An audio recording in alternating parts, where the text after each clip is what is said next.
সবাইকে আমন্ত্রণ জানাচ্ছি আন্তর্জাতিক সংবাদের শুরুতেই জানিয়ে দেব হাতে থাকা সংবাদ শিরোনাম। গাজায় যুদ্ধবিরতি আলোচনায় নেই কোনো অগ্রগতি। এরপর জানিয়ে দেব রাশিয়ায় ট্রাকের সঙ্গে ট্রেনের সংঘর্ষে 2 যাত্রীর মৃত্যু। আরও জানিয়ে দেব ফ্রান্সে এবার টেলিকম স্থাপনায় হামলা। এরপর জানিয়ে দিব ন্যাটো থেকে তুরস্কের বহিষ্কার চায় ইসরায়েল। আর সর্বশেষ জানিয়ে দিব ভেনেজুয়েলায় নির্বাচনের ফলাফল প্রত্যাখ্যান করে বিক্ষোভ, নিরাপত্তা বাহিনীর সঙ্গে সংঘর্ষ। এতক্ষণ জানাচ্ছিলাম সংবাদ শিরোনাম, এবার থাকবে বিস্তারিত। তবে বিস্তারিত খবরে যাবার আগে আপনাদের কাছে আমাদের অনুরোধ, যারা এখন আমাদের ইউটিউব চ্যানেলটি সাবস্ক্রাইব করেননি দ্রুতই সাবস্ক্রাইব করে দিবেন এবং ভিডিওটি ভালো লাগলে অবশ্যই লাইক কমেন্টস করে আমাদের পাশেই থাকবেন। গাজায় যুদ্ধবিরতি আলোচনায় নেই কোনো অগ্রগতি।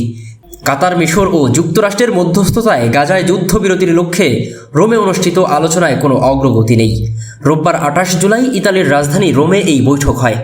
বৈঠকে যুদ্ধবিরতি কার্যকরের জন্য ইসরায়েলের প্রস্তাবিত খসড়া চুক্তি নিয়ে আলোচনা করেন প্রতিনিধিরা। ইসরায়েলের প্রভাবশালী পত্রিকা হারেজে প্রকাশিত হয়েছে যুদ্ধবিরতি কার্যকরের জন্য ইসরায়েলের দাবি দেওয়া।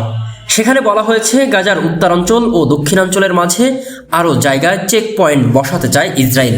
এছাড়া দখল নিতে চায় গাজা মিশর সীমান্ত এলাকাও। এদিকে আলোচনায় অগ্রগতি না হওয়ায় আবারও বৈঠক হবে বলেও জানিয়েছেন ইসরায়েলের প্রধানমন্ত্রী বেনিয়ামিন নেতানিয়াহু। গাজায় যুদ্ধবিরতি আলোচনায় অনুপস্থিত ছিল হামাস প্রতিনিধি। তবে কাতার ভিত্তিক সংবাদ মাধ্যম আল জাজিরা জানায়, নেতানিয়াহু নতুন শর্ত আরোপ করে যুদ্ধবিরতি ও বন্দি বিনিময় চুক্তির বিষয়টি পিছিয়ে দিচ্ছেন বলে হামাসের অভিযোগ। এদিকে রাশিয়ায় ট্রাকের সঙ্গে ট্রেনের সংঘর্ষ, 2 যাত্রীর মৃত্যু। রাশিয়ায় মালবাহী ট্রাকের সঙ্গে যাত্রীবাহী ট্রেনের সংঘর্ষে অন্তত 2 জনের মৃত্যু হয়েছে। আহত হয়েছেন 140 যাত্রী। সোমবার 29 জুলাই স্থানীয় সময় দুপুরে দক্ষিণাঞ্চলীয় ভোলগ্রোগ্রাদ অঞ্চলে এই দুর্ঘটনা হয়। বিষয়টি নিশ্চিত করেছে রুশ রাষ্ট্রায়ত্ত সংবাদ সংস্থা তাস। এই ঘটনার পরপরই লাইনচ্যুত হয়ে পড়ে ট্রেনটির 8টি বগি, যাতে আহত হন ট্রেনের শতাধিক যাত্রী। শঙ্কা রয়েছে বাড়তে পারে প্রাণহানির সংখ্যা। এরই মধ্যে ঘটনাস্থলে পৌঁছেছে উদ্ধারকারী ও নিরাপত্তা বাহিনীর সদস্যরা। অভিযানে অংশ নিয়েছেন 3 শতাধিক উদ্ধারকর্মী। দুর্ঘটনাস্থলে যোগ দিয়েছে হেলিকপ্টারও। কাজান থেকে অ্যাডলার যাচ্ছিল যাত্রীবাহী ওই ট্রেনটি। মস্কো থেকে প্রায় 1200 কিলোমিটার দূরে দুর্ঘটনার শিকার হয় ট্রেনটি, যাতে ভ্রমণ করছিল 800-র বেশি যাত্রী। এদিকে ফ্রান্সের টেলিকম স্থাপনায় এবার হামলা। ফ্রান্সের রেলের হামলার রেশ কাটতে না কাটতেই দেশটির টেলিকম স্থাপনায় হামলা হয়েছে। রোববার 28 জুলাই ভোররাতে দেশটির অন্তত 5টি অঞ্চলে মোবাইল টাওয়ার ও টেলিকম স্থাপনায় ওই হামলা হয়। দেশটির ডিজিটাল মাটার্স বিষয়ক মন্ত্রী মারিনা ফেরারিজ সামাজিক যোগাযোগ মাধ্যম এক্সের এক পোস্টের মাধ্যমে এই তথ্য নিশ্চিত করেছে। আকস্মিক এই হামলার কারণে ফ্রান্সের কিছু কিছু অঞ্চলে টেলিফোন ও মোবাইল যোগাযোগ ব্যাপকভাবে বিঘ্নিত হচ্ছে।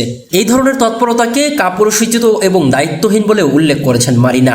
রয়টার্স এক প্রতিবেদনে খবরে বলা হয়েছে, ফ্রান্সের দক্ষিণাঞ্চলে টেলিকমের লাইন কাটা হয়েছে, ভাঙচুর করা হয়েছে রাজধানীর প্যারিসের কিছু এলাকা এবং ফ্রান্স লুক্সেমবার্গ সীমান্তবর্তী মেউজ এলাকায় SFR এর আঞ্চলিক দপ্তর ও টেলিকম সংক্রান্ত বিভিন্ন স্থাপনা। কোনো ব্যক্তি বা গোষ্ঠী এখনো পর্যন্ত হামলার দায় স্বীকার করেনি। কারা হামলা করেছে এই সংক্রান্ত কোনো তথ্য এখনো প্রকাশ করেনি ফ্রান্স পুলিশও। এদিকে ন্যাটো থেকে তুরস্কের বহিষ্কার চায় ইসরায়েল। তুরস্ককে ন্যাটো জোট থেকে বের করে দেওয়ার আহ্বান জানিয়েছে ইসরায়েলের পররাষ্ট্রমন্ত্রী ইসরায়েল কাজত। আল জাজিরার এক প্রতিবেদনে জানায়, ন্যাটো সদস্যভুক্ত দেশ না হওয়া সত্ত্বেও ইসরায়েলের পররাষ্ট্রমন্ত্রী ইসরায়েল কাজত ন্যাটোকে এর সদস্যভুক্ত দেশ তুরস্ককে সামরিক জোট থেকে বহিষ্কারের দাবি করেছে। জানা গেছে, আন্তর্জাতিক উত্তেজনা আরও বাড়ার আশঙ্কায় এমন দাবি তুলেছে ইসরায়েল। রোববার 28 জুলাই গাজায় ইসরায়েলের প্রতিরক্ষা বাহিনী IDF চলমান সামরিক অভিযানের পাশাপাশি লেবানন ভিত্তিক সশস্ত্র গোষ্ঠী হিজবুল্লাহর সঙ্গে উত্তেজনা বাড়ানো নিয়ে ইসরায়েলকে হুমকি দেন এরদোয়ান। সে সময় এরদোগান বলেন, আমাদের এতটা শক্তিশালী হতে হবে যেন ইসরায়েল ফিলিস্তিনের সঙ্গে যা খুশি তাই করতে না পারে। এ সময় তিনি গাজায় ইসরায়েলি কর্মকাণ্ডের তীব্র নিন্দা জানিয়ে দেশটির প্রধানমন্ত্রী বেনিয়ামিন নেতানিয়াহুকে অ্যাডলফ হিটলারের সঙ্গেও তুলনা করেন। ইসরায়েলকে হুমকি দেওয়ার জন্য কাজত এরদোয়ানের তীব্র নিন্দা করে ন্যাটো সামরিক জোট থেকে তুরস্ককে বহিষ্কারের দাবি জানান।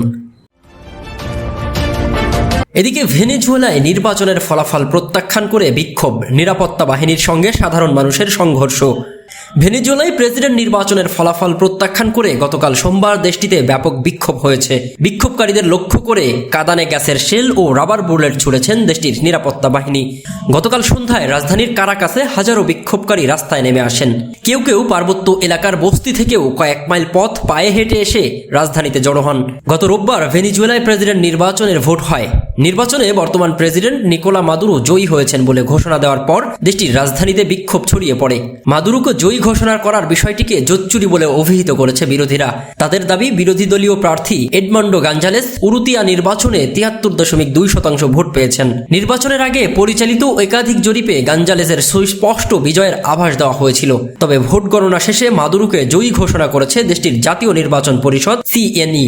কয়েকটি পশ্চিমা ও ল্যাতিন আমেরিকার দেশ এবং জাতিসংঘের মতো আন্তর্জাতিক সংস্থা ভোটের কেন্দ্র ভিত্তিক ফলাফল আলাদা করে প্রকাশ করার জন্য ভেনেজুয়েলার কর্তৃপক্ষের প্রতি আহ্বান জানিয়েছেন। নির্বাচনে মাদুরোকে জয়ী হিসেবে স্বীকৃতি দিতে অস্বীকৃতি জানিয়েছে আর্জেন্টিনা।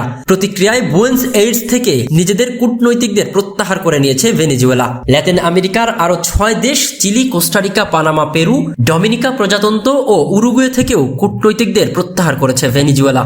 রাজধানী কারাকাসে সড়কগুলোয় বিপুল সংখ্যক সেনা ও পুলিশ মোতায়েন করা হয়েছে। উদ্দেশ্য বিক্ষোভকারীদের ছত্রভঙ্গ করা, বিক্ষোভকারীদের প্রেসিডেন্ট প্রসাদের দিকে যেতে বাধা দেওয়া। গতকাল বিক্ষোভে অংশ নেওয়া লোকজন সরকার পতনের দাবি জানাচ্ছিলেন। তারা স্বাধীনতা স্বাধীনতা বলেও স্লোগান দিচ্ছিলেন।